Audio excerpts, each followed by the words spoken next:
The grounds of Calvary Cemetery contain the graves of St. Louis area men and women whose lives helped shape the city, the state of Missouri, and the nation. In the northeast section, you'll find the final resting place of Dred Scott. The 11-year legal fight Scott and his wife Harriet waged to free themselves from slavery ended in defeat with a controversial U.S. Supreme Court decision. It's a saga that fueled the passion sparking the Civil War. Those events have been passed down by historians and in the oral history of Scott's descendants. There's a possibility there's one other, but we don't know who has it or where it is. John Madison, who lives in Baldwin, is a great-grandson of Dred and Harriet Scott. His family owns this sketch of his famous ancestors. Historians believe it's a composite based on images from an 1857 Harper's Magazine article. Madison says he was about 10 years old when he first learned how important the Scotts were. From time to time, people would come to the house to talk to my mother, and she would always explain why they were there. And that would be the people who had come to ask questions about the family. Our history books don't deal too much with it. And does that bother you? Yeah, because I think it's as important as anything else that they keep putting in the book. Dred Scott's story began with his birth in Virginia around the late 1790s. The property of Peter Blow, it's believed Scott grew up a companion of the Blow children and performed tasks associated with household slaves. After moving with his master to Alabama, they settled in St. Louis in 1830. Within 3 years of arriving in St. Louis with the Blow family, Scott was sold to Army surgeon Dr. John Emerson. Part of Dr. Emerson's military career took him across the Mississippi River into Illinois and other territory where slavery was prohibited. Perhaps because he was unaware he was on free land, Scott made no attempt to liberate himself during that period. He did, however, meet and marry another slave, Harriet Robinson. In order that they could remain together, Dr. Emerson purchased Harriet from another Army officer. Over the next several years, the Scotts had 2 daughters.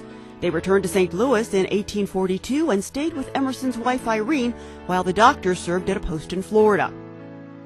The next year, Emerson died, and his widow hired out all the Scotts to work for other families.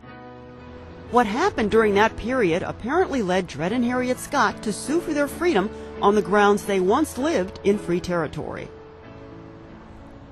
This is where the legal drama first unfolded, inside the building we know of today as the old courthouse. In 1846, Dred and Harriet Scott filed separate petitions for their freedom. Scott versus Emerson came up for trial the following year. Old courthouse historian Bob Moore says when the Scotts initially sued, it was by no means an unusual or unprecedented move. I went into the St. Louis court records and actually went through them case by case and came up with well over 200 other suits that were launched. And so that's not just 200 individual people, it's 200 suits. And then when you add up all the people, it comes up to nearly 250 people that would be represented by all those suits that took place in court here in this building. I would say about 50% of the people who sued for their freedom actually obtained it, and the others didn't, for one reason or another. David Koenig is a professor of history and law at Washington University. When it was begun in 1846, it was a slam dunk. It was something solidly based in precedent, something that others in his similar situation had won cases on before. In Missouri? In Missouri. And there was little reason to expect the outcome that occurred. The Scotts initially lost in circuit court, but they were granted a retrial. That second trial was delayed by 2.5 years because of a terrible fire in the city and an outbreak of cholera. The jury in the second trial decided the Scotts had the right to be free, but Irene Emerson appealed the decision to the Missouri Supreme Court. Unfortunately for the Scotts, the delay between the first and second trials would work against them. In the meantime, the Missouri Constitution had changed, and the judges of the Missouri State Supreme Court were now elected by the people. They were no longer appointed. This brought in a pro-slavery Supreme Court in Missouri. And in particular, Judge Robert Wells, whose decision on this was that times now have changed, as he said, when this case came in 1850. And he saw this case as a way to poke abolitionists in the eye. While their suit dragged on, the Scotts were forced to continue working for other people on behalf of their owner. The legal papers documenting the circuit court cases still exist in the archives of the circuit clerk. This is the motion that was filed to have the sheriff hire out Harriet Scott until they could figure out whether or not she was free. There is a concept in law that you don't want property to waste. The same principle applied to Harriet's husband. The Barnum Hotel was where Dred Scott worked as a porter while his fate was decided. Irene Emerson won her appeal, and again, the Scotts were returned to slavery. The state Supreme Court decision attracted the attention of prominent attorneys, including Roswell Field. He took the Dred Scott case to the U.S. District Court in St. Louis, where a new defendant was named. Instead of suing Mrs. Emerson, that is to say Dred's former owner, now the suit was made against Mrs. Emerson's brother, John Sanford. Dr. Emerson, Mrs. Emerson's husband, had died, and Mrs. Emerson was moving to Massachusetts to marry a man by the name of Chaffee, who incidentally was anti-slavery. All of the estate, the slaves and so on, were now under the direction of Mr. Sanford, who was Mrs. Emerson's brother, but was a resident of the state of New York. This made for a diversity case. Dred Scott, a resident of Missouri, John Sanford, a resident of New York. This brought it to the federal courts under a diversity issue.